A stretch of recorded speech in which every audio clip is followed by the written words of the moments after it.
Nah, bisa dimulai anak-anak kelasnya pada hari ini? Gimana? Ya udah. Saya awali. Bisa, Pak. Selamat pagi. Assalamualaikum warahmatullahi wabarakatuh. Waalaikumsalam.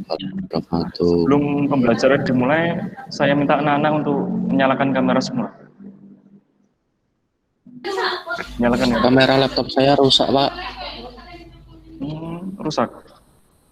Iya, error, iya. Pak. Kalau dinyalakan laptopnya ngerestart sendiri. Oh iya, nggak apa-apa. Yang lain mungkin kameranya dinyalain.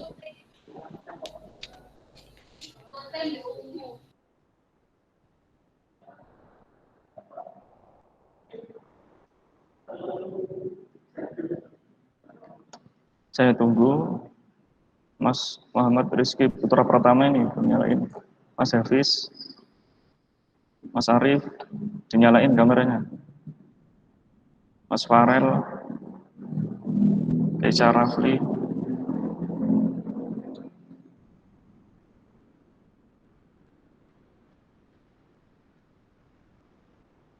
Bisa saya mulai ya untuk pembelajarannya? Bisa, Pak. Bisa. Sebelum memulai pembelajaran pada pagi hari ini, mungkin ada baiknya kita berdoa menurut kepercayaan masing-masing. Untuk Mas Iqbal Maulana bisa memimpin doa.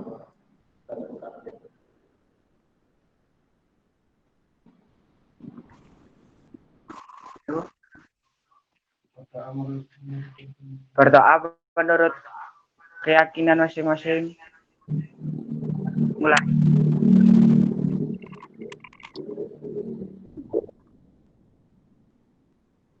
Selesai.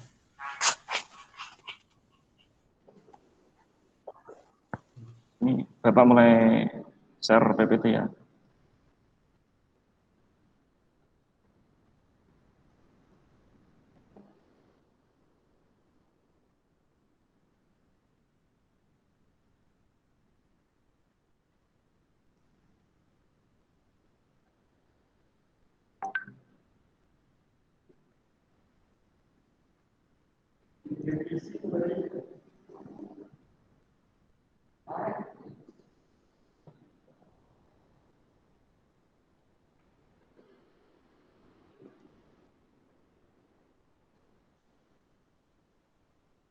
Gimana? Apa sudah kelihatan?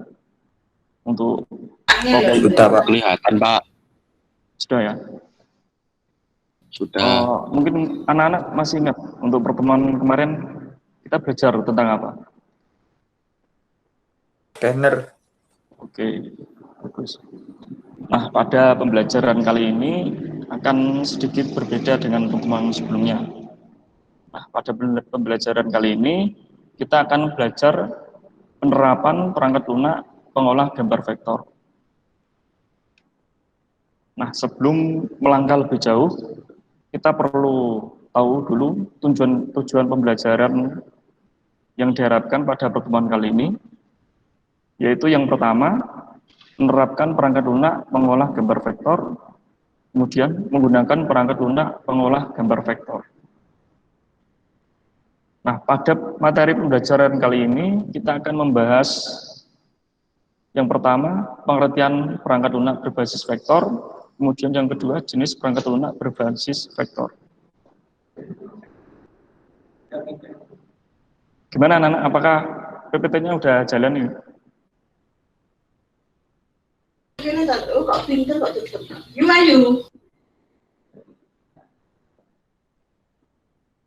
Gimana? Sudah jalan, Pak. Udah jalan ya?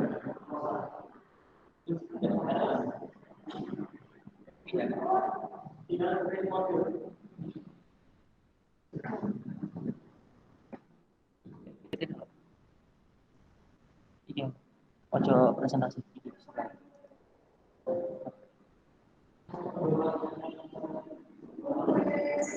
Gimana? Udah jalan untuk PPT-nya?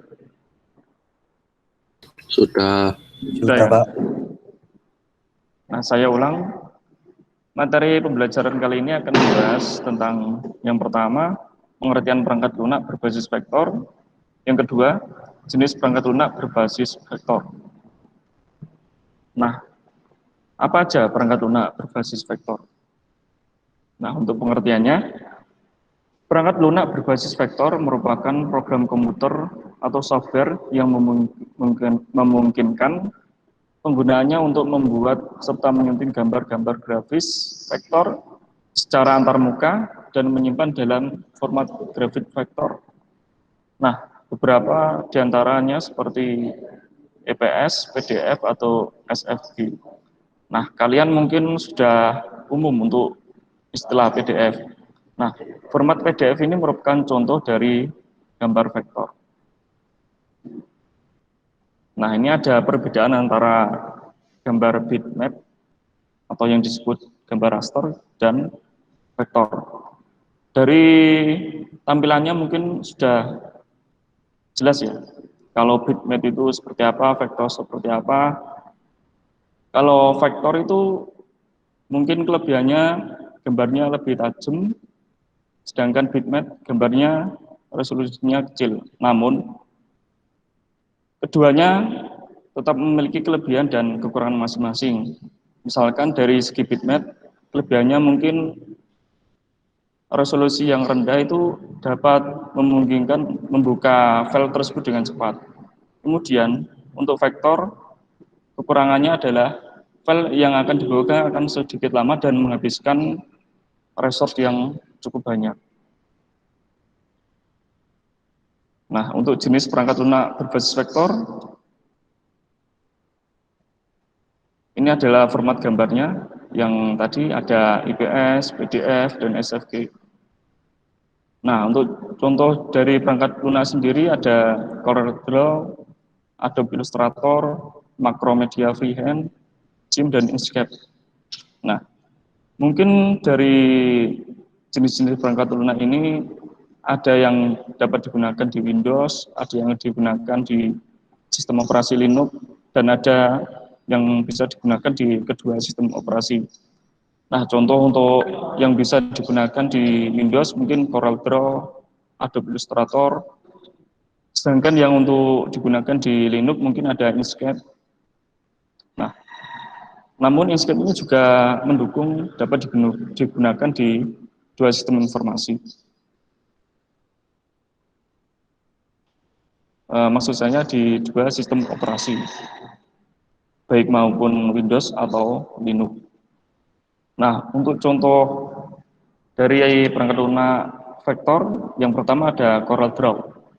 CorelDRAW merupakan perangkat lunak yang digunakan untuk membuat, mengolah, mengedit, serta mencetak objek dalam format tertentu, termasuk format vektor. Nah, CorelDRAW ini dibuat oleh perusahaan Corel Corporation. Untuk kelebihan dari CorelDRAW, hasil vektor yang lebih baik, pilihan format yang banyak, mudah digunakan bahkan oleh pemula sekalipun, terus yang lengkap. Kemudian untuk kekurangannya sendiri, ukuran file yang terbilang besar, kualitas penggabungan dua jenis gambar yang kurang ketika dicetak, word spacing yang sedikit rumit, kurang cocok untuk edit foto. Nah, emang CorelDRAW ini lebih digunakan untuk mendesain gambar atau poster gitu, dan tidak disarankan untuk mengedit foto. Kemudian ada Adobe Illustrator. Adobe Illustrator merupakan perangkat lunak yang dikembangkan oleh perusahaan Adobe yang berfungsi melakukan pengeditan gambar vektor, logo, ilustrasi, hingga desain produk. Kelebihan dari AI, fitur-fitur pengeditan lengkap dapat berintegrasi dengan software Adobe lain seperti Photoshop, After Effects, Animate, dan lain-lain.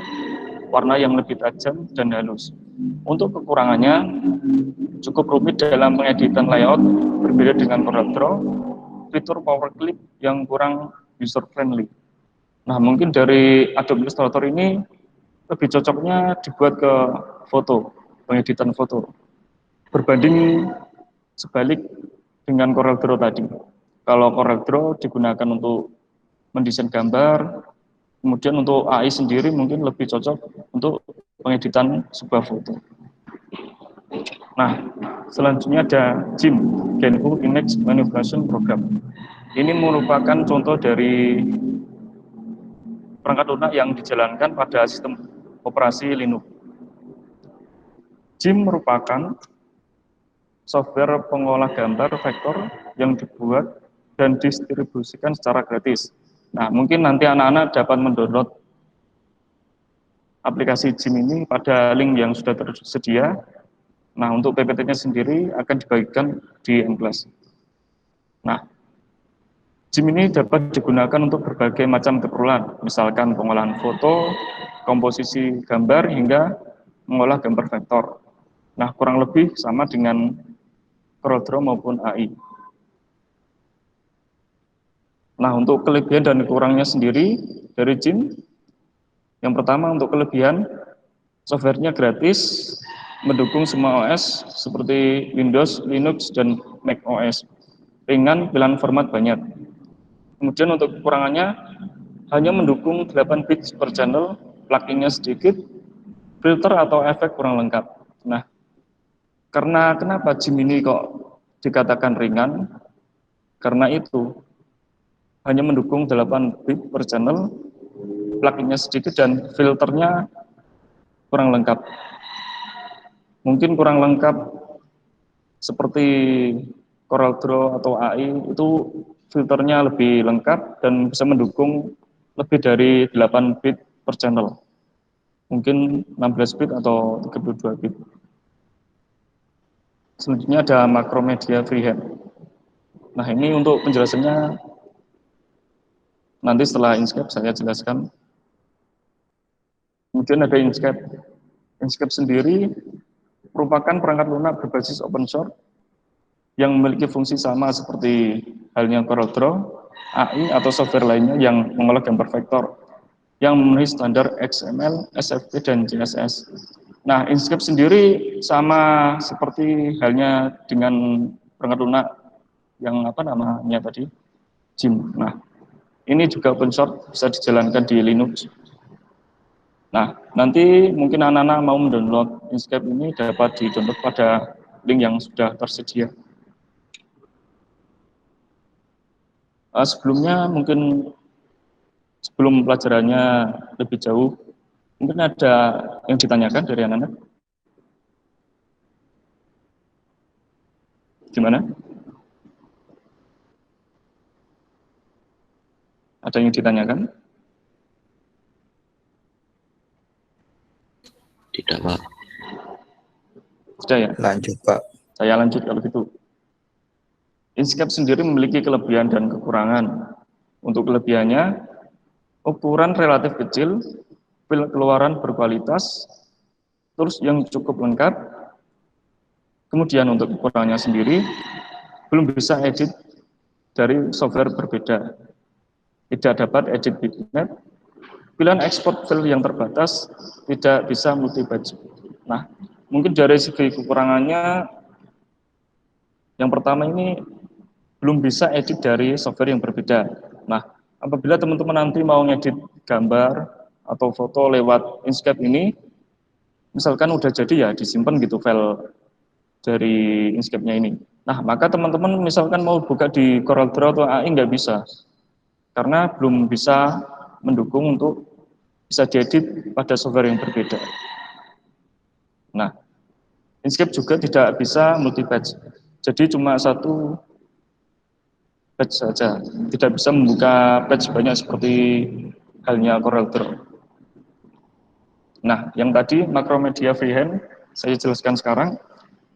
Macromedia Freehand hampir mirip dengan Adobe Illustrator, diciptakan oleh Alsys dan dilisensikan ke Aldus dengan mengeluarkan 4 versi.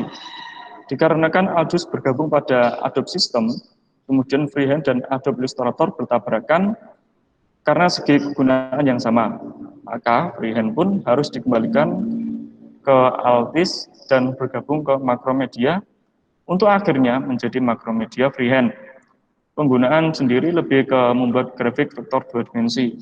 Nah, mungkin contoh dari vektor dua dimensi seperti gambar atau logonya dari Macromedia Freehand ini kan contoh dari gambar dua dimensi.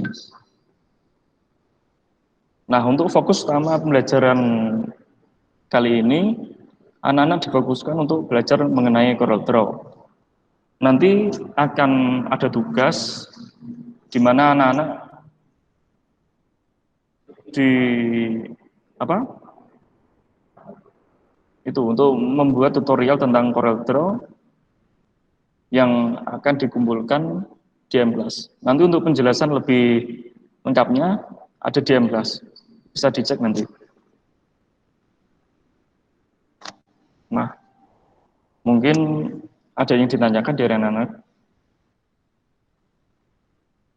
Untuk materinya sudah selesai. Mungkin ada yang ditanyakan.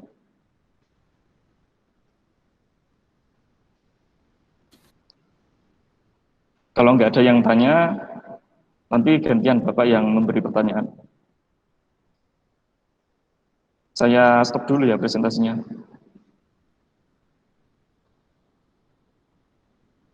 Gimana? Ada yang tanya?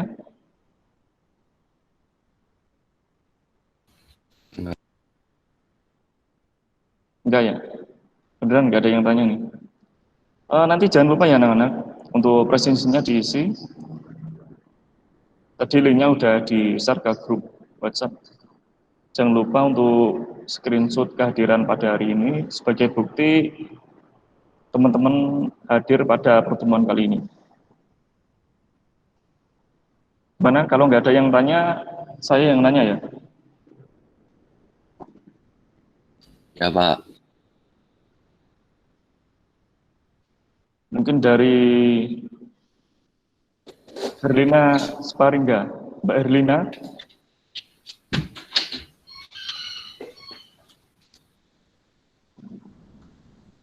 Mana nih Mbak Herlina? Bisa on cam, Mbak?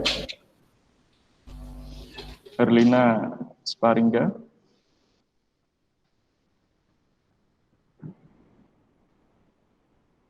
Halo. Apa sambil tidur ini tadi? Masuk kelas.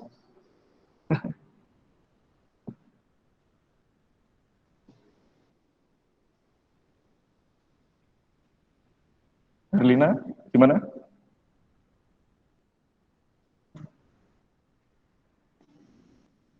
Mungkin yang lain, siapa ini? Mas Muhammad Farid. Gimana Mas? Bisa di on cam kan kameranya? Loh, awal kan Herlina, Pak. Enggak respon ini Mbak Herlina. Saya WA, Pak. Siapa yang mau jawab aja, Pak? Ya, siapa nih? Muhammad Farid. Bisa on cam.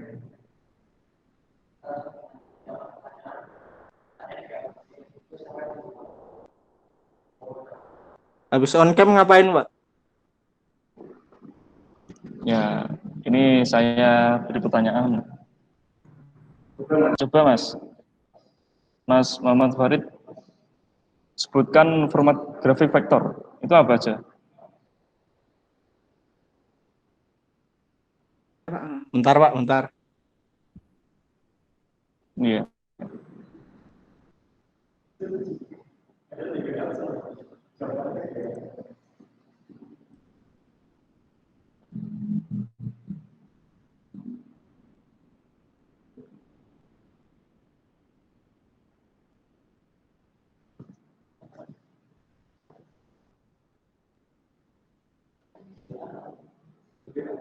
Gimana Mas Farid?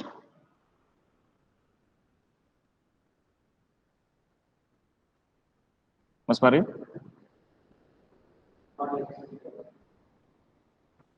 Atau ada yang mau menjawab pertanyaan lagi? Bentar, Pak. Nyari di Google, Pak, bentar. Apa Pak soalnya? Soalnya sebutkan format grafik vektor, format gambar grafik vektor. Itu apa aja? Mungkin EPS, teman-teman yang lain. PDF, dan SFG. Oh, ya bagus. Mas Muhammad Tegar, mantap nih.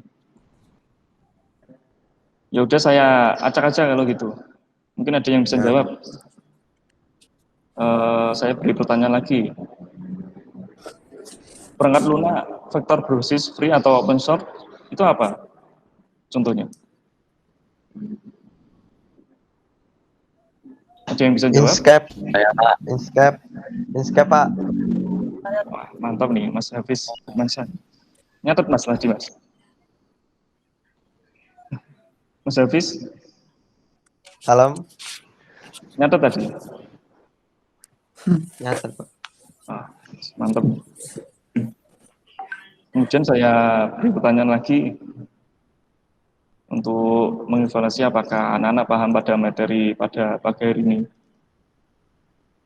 Ada yang tahu apa itu perangkat lunak vektor? Ada yang mau menjawab? Apa itu perangkat lunak vektor?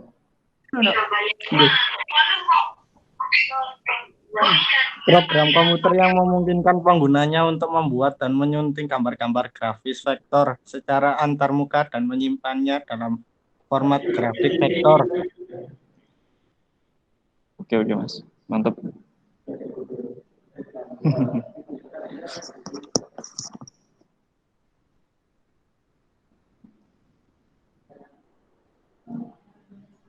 Ya mungkin kurang lebih untuk pengertian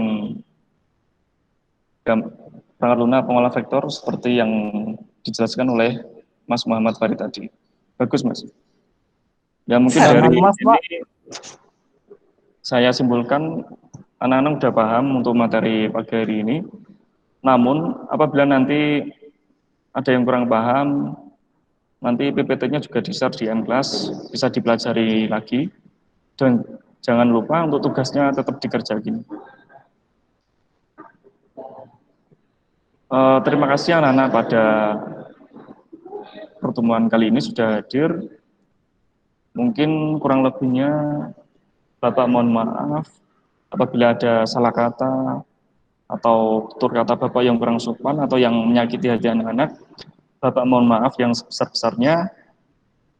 Dan juga Bapak mengingatkan mungkin pada pertemuan minggu depan itu adalah pertemuan terakhir untuk kami Bapak-Bapak PBL. Ya mohon untuk antusias anak-anak pada pembelajaran minggu depan berikutnya. Ya mungkin sebelum kelas pada pagi hari ini saya akhiri, Mas Muhammad Farid mungkin bisa dipimpin doa Mas. Mas Muhammad Farid. Berdoa menurut keyakinan masing-masing. Dimulai.